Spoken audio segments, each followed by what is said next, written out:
Hey there, welcome back to Over the Hill Acres. I know it's been a few days since I posted a video.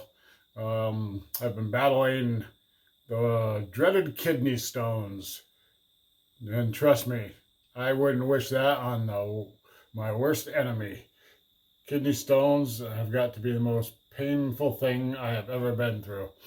I have yet to pass this kidney stone, but I'm on some pretty good painkillers right now, and it seemed to have settled down. So I'm taking a few days off of work. I'm drinking gallons of water and lemonade, hoping to try to get this thing to pass through so I can get back to work in a regular routine, because let me tell you, this is not fun. I spent a couple hours at the emergency room last night around midnight because I just couldn't take it anymore with the painkillers I had at home. So I went in and they gave me some good stuff, got it to settle down. I have an appointment in about 4 or 5 days. They're going to go in and crush it up and put a stent in if I do not pass it. So I'm hoping that I pass it here real soon and it'll be done and over with. If not, I'll be going to see the doctor for a visit. All right, well, today I'm going to just do some little tinker work. The X1.45 is time for a grease job and clean out the air filter and a few things like that. So let's get busy. Very simple job, greasing this thing. Grease gun, tube of grease, because I think I'll run out for sure. Yep, that one's not full. Screwdriver to clean out the grease zerks. A few paper towels to keep my hands clean and to wipe things off. And a leaf blower to blow off the stuff under the hood and blow out my air filter. So let's go out and get it and bring it over here by the shed where it's easy to work on.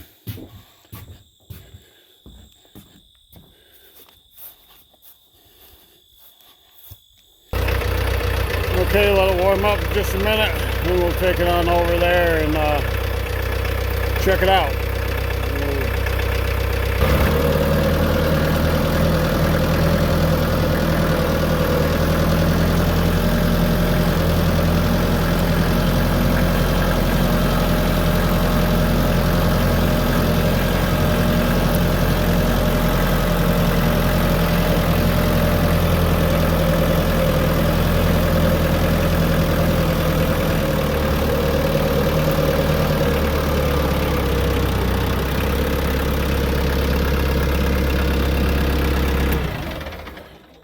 Well, we finally got some rain over the last couple days, and we really need it. It's been dry, but now my yard needs mowed. I believe the wife will do that tomorrow. If not, I'll get on the mower a little later. Okay, let's just give this a quick once over by eyeball to make sure I'm not seeing anything major destroyed. You never know what you might miss while you're out working on things.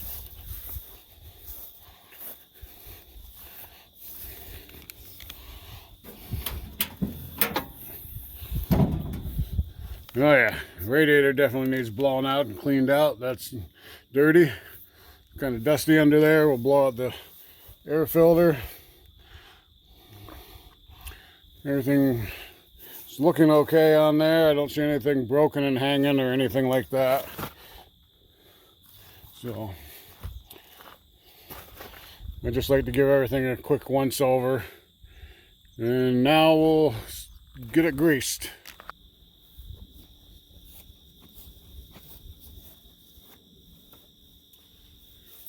Alright, I always got a little flathead screwdriver with me when I do this, because I like to go around the grease zerks and clean them out, especially these ones that are recessed. Plus I also have these rubber covers on some of them. They used to be on all of them, but they break off over time. It just makes it easier to open them up.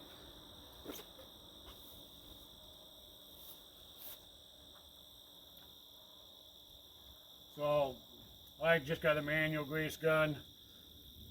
Everybody's into these battery operated ones. This one cost me very few dollars way back when. It works. I guess if I had a zillion grease fittings to do all the time, I would invest in the battery operated one. But it doesn't take long to go around it by a hand grease gun.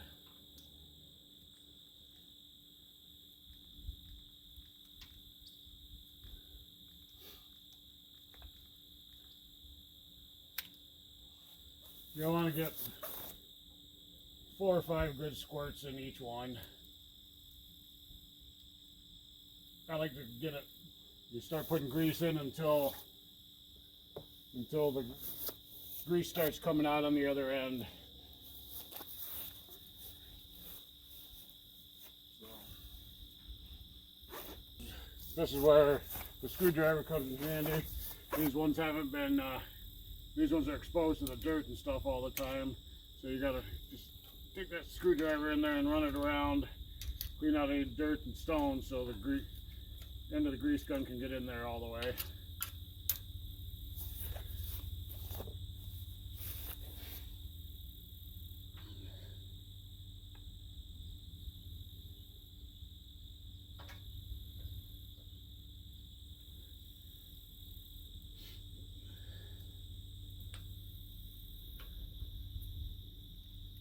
Okay, now I couldn't get grease to go in 2 of those, and I'll tell you why.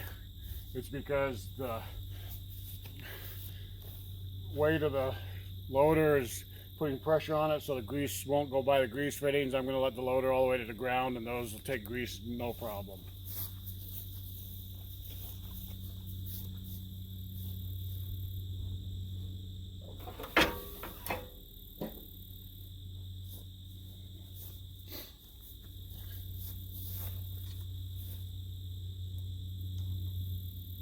See, that takes grease no problem after that. Just had to get the pressure off of them. Okay, so one side of the loader's done. While I'm over here, there's also the tie rods to do. Don't want to forget them.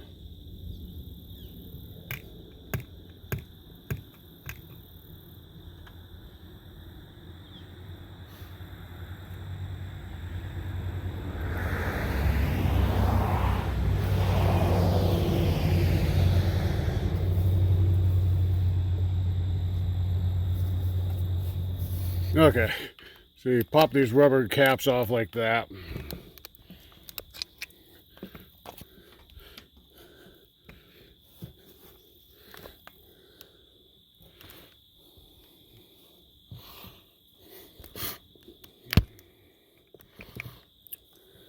This is tough to do, film this, and okay, that isn't going to work. Okay, now we're going to climb under here. There's a few fittings under here that absolutely are a must to be done. On the front axle, you have these fittings here. That's the pivot point for the front axle will pivot back and forth. There's one there and one on the front side of that axle. And then you come to the back and you got these ones here. There's 3 of them, and those are a must too. Those are for the brakes. If you don't grease them up, your brakes will start to seize up and drag. And this one right back here, there is no grease fitting on this. And this is for the left side, right side brake pedal. But the problem being is their better idea is I didn't put a grease fitting in there. So you got to spray this with some lubricant that'll get down in there, or else it'll start to stick every now and then. Engineers. Okay, let me get these greased so I can get out from underneath here. Okay, I got everything greased on this thing. There's a few I didn't grease. That would be, there's one right there. And where's the other ones? Oh, there's 2 of them right there. I grease them once or twice a year. I hardly ever use that. It's to adjust the up and down for the tilt on your 3-point hitch. If you grease them 2 or 3 times a year, you'll be good. You hardly ever use them. If you don't use them, it is wise to grease them a couple times a year anyways. Just pump a few shots of grease in there to make sure it pushes out any moisture and water that might be in there and some crap. So let's fire up the leaf blower, blow this thing off quick, check my air cleaner, and be done with this quick little project. It's starting to sprinkle out here. Okay, this does have a removable screen in here, but I'm going to have to just blow it off.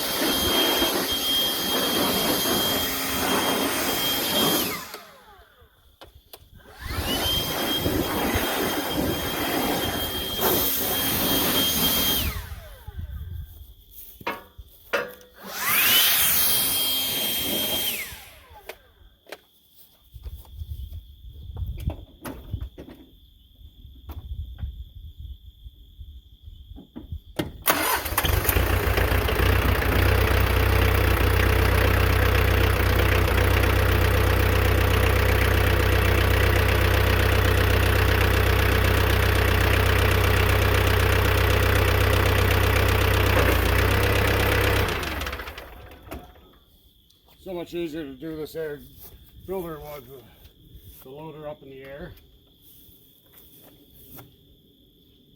Just got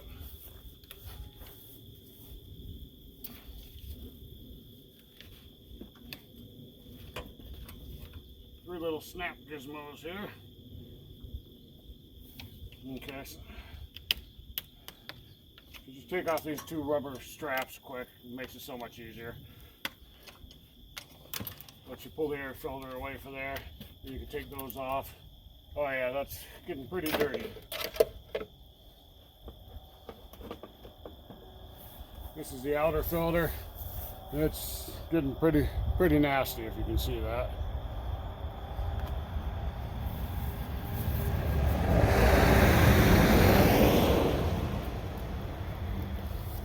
We'll try to blow it out here.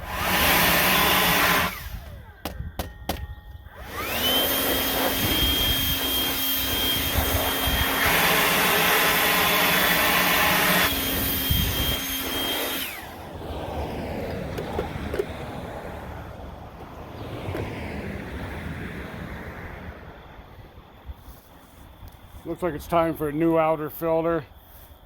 This inner filter is still fairly nice and blue, but when I go to replace this one this fall here, before I put it up for the winter, I'll replace them both. You check this air filter all the time. This one's in a poor position. You can see how dark this filter is. That's because it sucks up the exhaust when it starts up.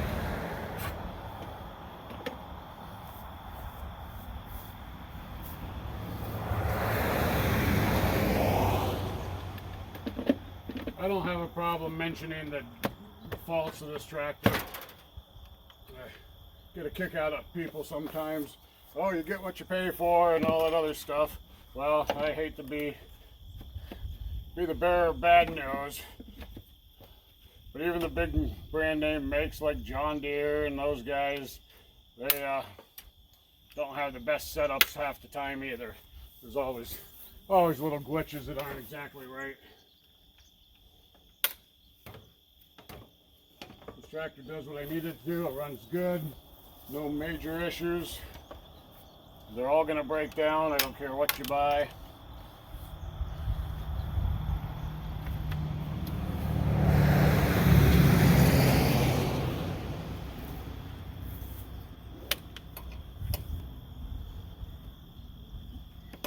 Okay, all looks good. Radiator's cleaned out. The air filters are blown out and clean again. She's greased.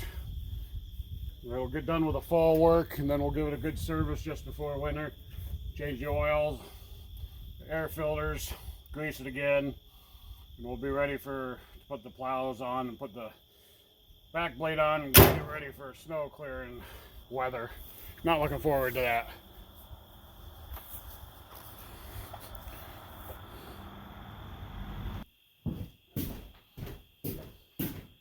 I have one other thing in this shop that is a must. I don't know if any of you guys ever use this. It's called Goop. I got this at Harbor Freight. It's a waterless hand cleaner. They make good brands all over the place, but it's just nice to have this stuff there. It's just a white paste. I am not sponsored by these guys or anything, but this stuff does do a good job. Just grab something, put it on your hands. It makes a mess, so you want to be someplace where if it drips on the floor, it isn't going to bother or anything. But it takes the grease right off. And you don't need any water after the fact or anything. You just do that. Grab a couple towels. Wipe off the excess.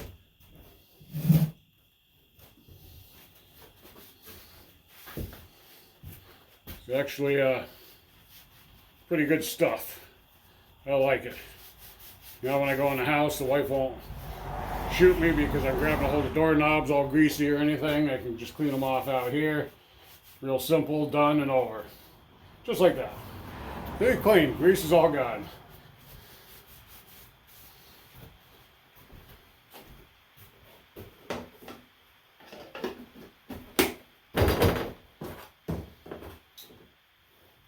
Alrighty. Fellow pryer's done just in time. It's starting to rain out. I better close up these windows back here that I left over the other day.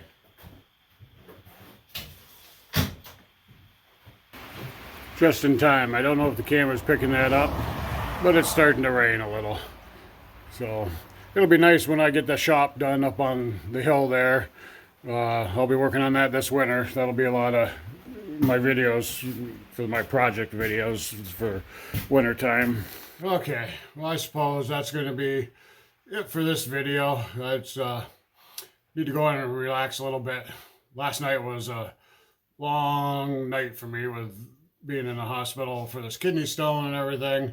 I'm whooped. The painkillers they have me on, I don't feel any pain whatsoever right now. Maybe the kidney stone has moved to a different spot and stuff now, but it's still in there. So I'm hoping for the best here, that it comes out soon. If not, they'll be taking it out next week anyways, and I'll be back to my normal self. This is the second time I've had kidney stones, and they are not fun. I guess it's from what I eat, so I don't drink a lot of soda and stuff, but it's just a combination of stuff. I like things like potato chips, chocolate, things like that are really bad for you. Nuts, processed meats, all that kind of stuff. Salt, pepper, believe it or not, pepper is not good for kidney stones, and I like a lot of pepper. I'm not much on the salt because I do have high blood pressure, so I watch that, but in order to add taste to stuff, I'll put salt or pepper on instead of salt, so I guess I'm going to have to back off on that. I had 7 hours yesterday of pain that you could not believe. It was unbearable. I know. Women say, deliver a baby. Well, from what I understand and talking to the doctors and female doctors too, that kidney stone is about as close to having a baby as a man can have. So, men out there, I don't wish this on anybody. Even if you're my worst enemy, I wouldn't wish a kidney stone on you. So let's hope you all stay healthy. We'll talk to you a little later.